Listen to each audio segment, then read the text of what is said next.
Top quality और consistent performance के लिए सिर्फ सिल्वर पंप नाम याद रखना। ನಾನು ಉಡುಪಿ ಜಿಲ್ಲೆಯ ಬಗ್ಗೆ ಸನ್ಮಾನ್ಯ ದಿವಂಗತ ಆಚಾರ್ಯರನ್ನ ನೆನಪು ಮಾಡಲೇಬೇಕಾಗುತ್ತೆ.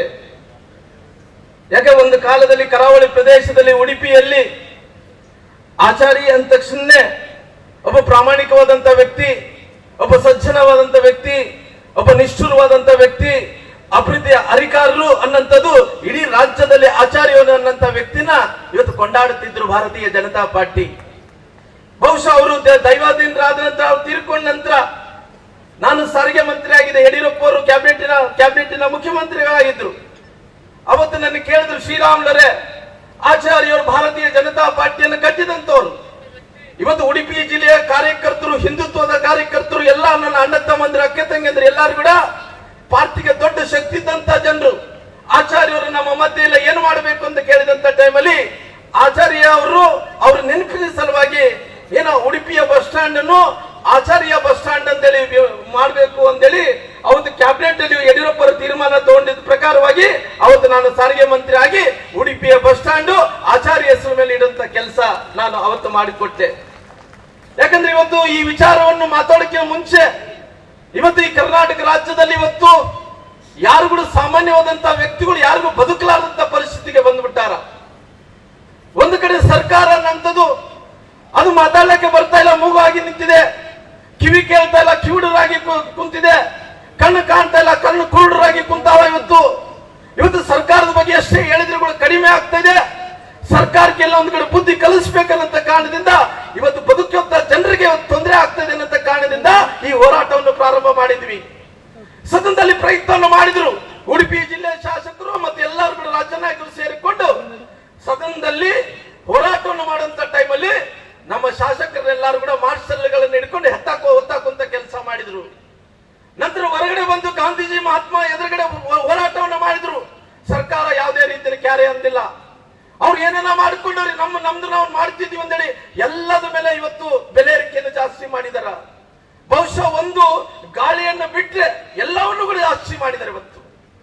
ಇಂಥ ಪರಿಸ್ಥಿತಿಯಲ್ಲಿ ನಾವು ಹೆಂಗ್ ಬದುಕಬೇಕು ಅನ್ನೋ ವಿಚಾರ ಕಂಡಂತ ಟೈಮಲ್ಲಿ ಇವತ್ತು ತಾವೆಲ್ಲರೂ ಕೂಡ ನೋಡಿರ್ಬೋದು, ಒಂದು ಕಡೆ ಭ್ರಷ್ಟಾಚಾರ ಅಂದ್ರಿಗಿನ ಯಾವ ರೀತಿಯಲ್ಲಿ ಭ್ರಷ್ಟಾಚಾರ ಮಾಡ್ತಾ ಇದ್ದಾರೆ ಅಂದ್ರಿಗಿನ ನಾವು ಯಾರು ಕೂಡ ಕಂಡರಿಲಾರದಂತ ಭ್ರಷ್ಟಾಚಾರವನ್ನು ಈ ಸರ್ಕಾರ ಮಾಡ್ತಾ ಇದೆ.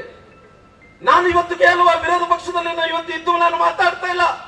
ಅವರೇ ಆದಂತ ಆಪ್ತರಾಗಿದ್ದ ಬಸವರಾಜ ರಾಯರೆಡ್ಡಿ ಹೇಳ್ತಾ ಇದಾರ, ಮುಖ್ಯಮಂತ್ರಿಗಳ ಆಪ್ತರವರು, ಶಾಸಕರು, ಮಾಜಿ ಮಂತ್ರಿಗಳು ಅವರೇ ಹೇಳ್ತಾ ಇದಾರ.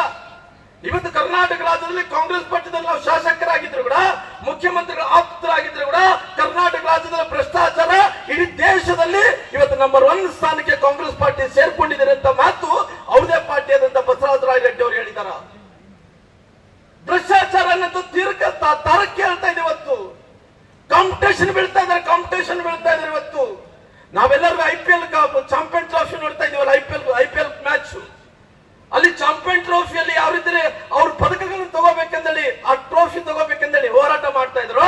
ಈ ಸಚಿವ ಸಂಪುಟದಿಂದ ಎಲ್ಲ ಸಚಿವರು ಎಲ್ಲರೂ ಕೂಡ ಭ್ರಷ್ಟಾಚಾರದಲ್ಲಿ ಯಾವ ರೀತಿ ಕಾಂಪಿಟೇಷನ್ ಮಾಡಬೇಕು, ಯಾವ ರೀತಿ ಟ್ರೋಫಿಯನ್ನು ತಗೋಬೇಕಂದೇಳಿ ಇವತ್ತು ಒಬ್ಬರ ಮೇಲೆ ಒಬ್ಬರು ಪೈಪೋಟಿಯನ್ನು ಪಡ್ತಾ ಇದ್ದಾರ.